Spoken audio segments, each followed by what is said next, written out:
Hello বন্ধুরা, আপনারা কেমন আছেন? ঘরোয়া রান্নাতে আপনাদের স্বাগত। আজকে আপনাদের জন্য নিয়ে এসেছি ফুলকপির পরোটা। আর এই রেসিপিটি দেখতে হলে সম্পূর্ণ ভিডিওটি আপনাদের দেখতে হবে। ভিডিওটি যদি ভালো লাগে লাইক, কমেন্ট, শেয়ার এবং সাবস্ক্রাইব করে দেবেন।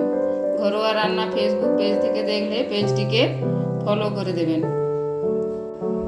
দেখুন বন্ধুরা, কিভাবে এই রেসিপিটি আমরা বানাই। এর জন্য নিয়েছি ফুলকপি, কেটে ভালো করে ধুয়ে নিয়েছি পেঁয়াজ কুচি, অল্প পরিমাণে আদা রসুন বাটা, নিয়েছি ধনেপাতা কুচি, হলুদ গুঁড়ো, নিয়েছি জিরে গুঁড়ো, ধনে গুঁড়ো, লবণ, নিয়েছি চিলি ফ্লেক্স আর নিয়েছি তেল। এবার গ্রেটারের সাহায্যে ফুলকপিটাকে এভাবে গ্রেট করে নেব। এখন তো শীতকাল এসে গেছে, এইভাবে ফুলকপির পরোটা আপনারা বানিয়ে দেখবেন।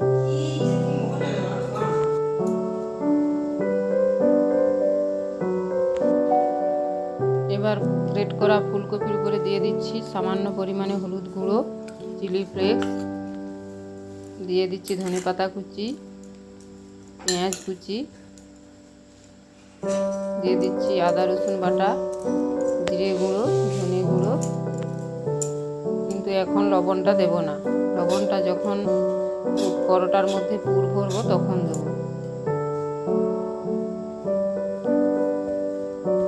আগে থেকে গমের আটাতে লবণ দিয়ে মাখিয়ে রেখেছি, আমি এখানে কোনো তেল ব্যবহার করিনি। এভাবে ডোটা রেডি করে রেখেছিলাম, ডো থেকে লেচি কেটে নিয়েছি।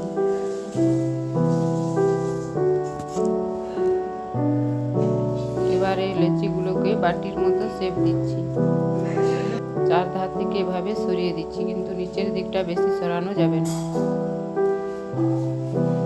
এভাবে বাটির শেপ দিয়ে লবণ মাখিয়ে নিয়েছি, পুরটা এবার দিয়ে দিচ্ছি। এই সময় আপনারা এই পুরটা ভরার সময় লবণটা দেবেন, আগে থেকে লবণ দিলে ফুলকপি থেকে জল বেরিয়ে যাবে।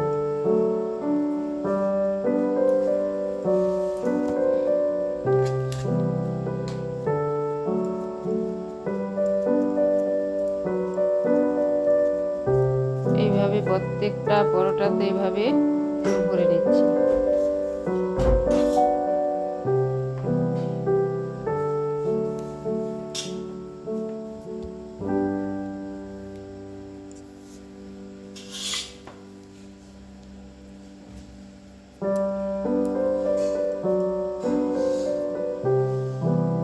এই ফুলকপির পরোটা খেতেও খুব মজাদার এবং সুস্বাদু।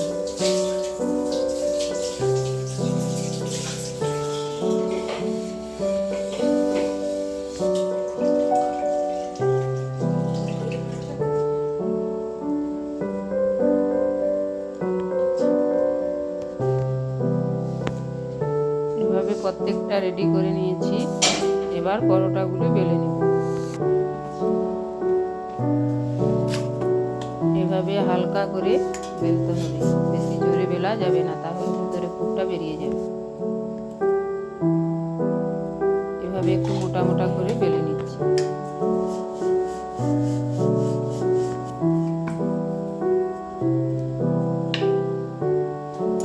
একই রকম ভাবে সবগুলো বেলে নেব। এবার একটি তাওয়া গরম করে পরোটাগুলি ভেজে নেব। প্রথমে রুটিগুলো এপাশ ওপাশ উল্টিয়ে সেঁকে নিচ্ছি।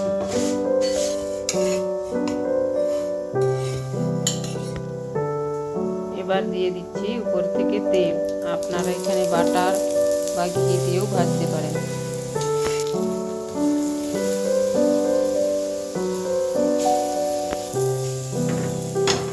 এভাবে মিডিয়াম আঁচে চেপে চেপে ভালো করে ভেজে নিতে হবে।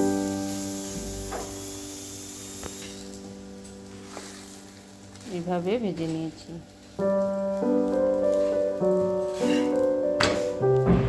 প্রত্যেকটা পরোটা এভাবে ভেজে নেব।